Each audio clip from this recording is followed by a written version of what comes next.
Assalamu alaykum hurmatli ko'ruvchilar. Sharq Turkiston ovozining kundalik xabarlarini ko'rishinglarni qarshi olamiz.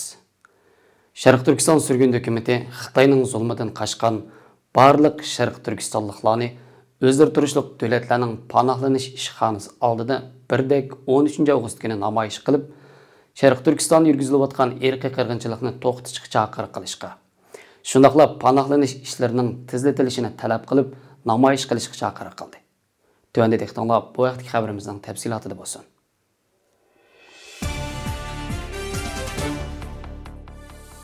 Assalamu alaykum barliq Sharq Turkistonlik qarindoshlar.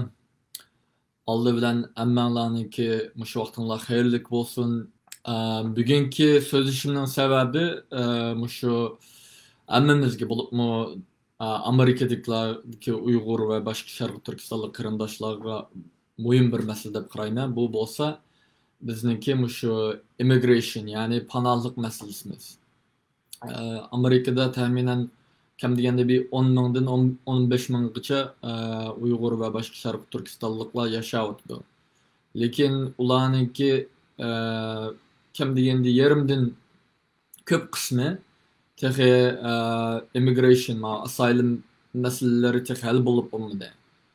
Bu haqda biz bunu tizitish uchun nurg'un yo'llar mangan to'q, shu asylum masalasini bir tizitib pastap hamda irqiy qirg'inchilik deb e'tirof qilib bo'lgandan keyin mushadagi xalqimizga va dunyodagi boshqa yerlardagi xatarlik uchrayotgan qarindoshlarimizga panohlik berishga qonun chiqaraylik deb shu nurg'un parlament a'zolari bilan kurashgan to'q. Oxirida shu 4-oyda Senator Coons ishxonasi ular Uyghur Human Rights Protection Act deb bir qonunni o'tirib qo'ydi, qonun loyihasini o'tirib qo'ydi. Bu qonun loyihasi shu dunyodagi u yerda xatarlik ostidagi Uyg'urlarga, Sharq Turkistondan va Uyg'ur va boshqa turk qarindoshlarga Sharq Turkistondan Xitoyningki irqiy qirg'inchilikdan qochayotganligiga tezdan panohlik berish va yana shu Amerikada panohlik iltimos qilib bo'lganligiga panohlik asylum applicationsni iltimoslarini tizitish uchun qo'yilgan. Bu 4-oyda qo'yildi, lekin hozir biz 7-oyga chiqdik. Bu to'g'risida bir bidiylash bo'lmadi tuzuk parlamentida.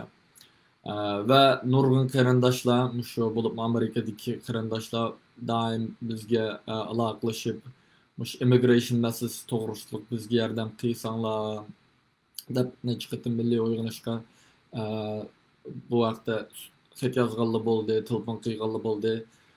Shuning bilan biz maslahatlashib shu oldimizdagi 8-oyning 13-chi, ya'ni juma kuni 8-oyning 13-chi kuni saat 10:30dan 12:30gacha yolg'izlam shu panohlik masalasini, immigration masalasini shu Arlingtondagi USCIS'ning Amerika Immigration'ningki panohlik ishxonasining oldida cho'ng bir namoyish uyushtirib, xalqimizningki talabini o'tirib qo'yib, texnik bir besim qilsak deb o'ylashyapmiz. Ba'zi deydi namoyishlar aqmaydi, aqchi ko'kchi deganlar bor, ammo aqidi. Natijasi bugun chiqmasa, ati chiqadigan ahvollar bor. Shuning uchun buni biz necha bilan maslahatlashdik.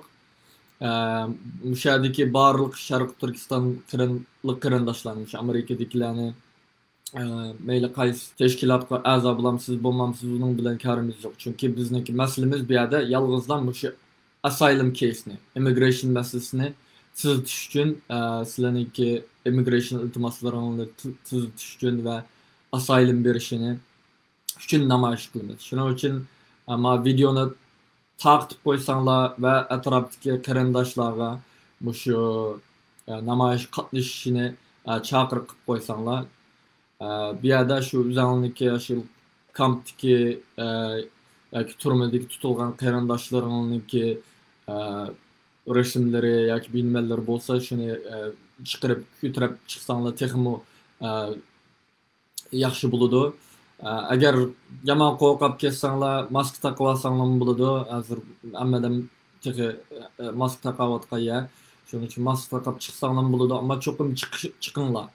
Bu üzerinin işi karandaşlar. Bulup bulmuş Amerika'daki karandaşlar da. Bu üzerininki bir vasıta üzerininki müşahedeki menfaatınlığa takışıdığı iş. Çıkıp üzerine sürüştük mısanla birisi kilip sürüştük vermeydi. Immigration mesela kanda buldu dep üzerinin yoluna mağmasanla başkası kilip Allah'a emanet edip vermeydi karandaşlar. Şunun için bu namayışka çıkınlar. Korksanla maskanını takıp çıkınlar. Ama çokum çıkıp şu Amerika hükümetinin ki tizden ma immigration meselesini halkımızga halk pirişini tizden halk pirişini iltimas kılışımız gerek, talep kılışımız gerek aziz qarindaşlar. Çünkü bu yerda irqiy qirg'inchilik bo'layotganligini jakalab bo'ldi Sharq Turkistonda. Nurg'un qarindoshlarimiz bo'lib, yoshlarimiz ya ishlayolmayotidi, ya o'qiyolmayotidi, nurg'un boshqa qarindoshlarimiz ya ishlayolmayotidi, ya bir sağlamlık istirhaniyasıgım erişenmeyotidi.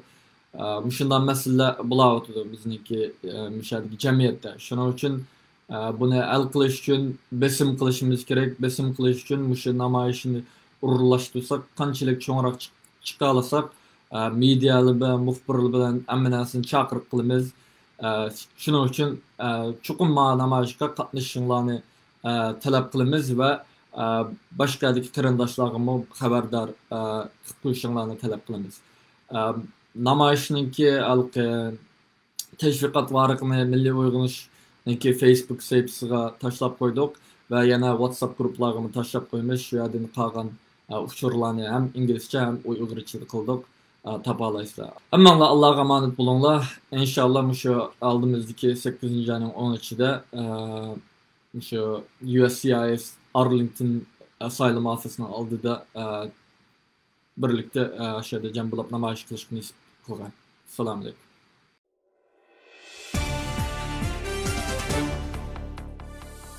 Haberlerimizi köynüңлар rahmet. Görüşküçe aman bulunlar. Hayır hoş. Allah'a emanet.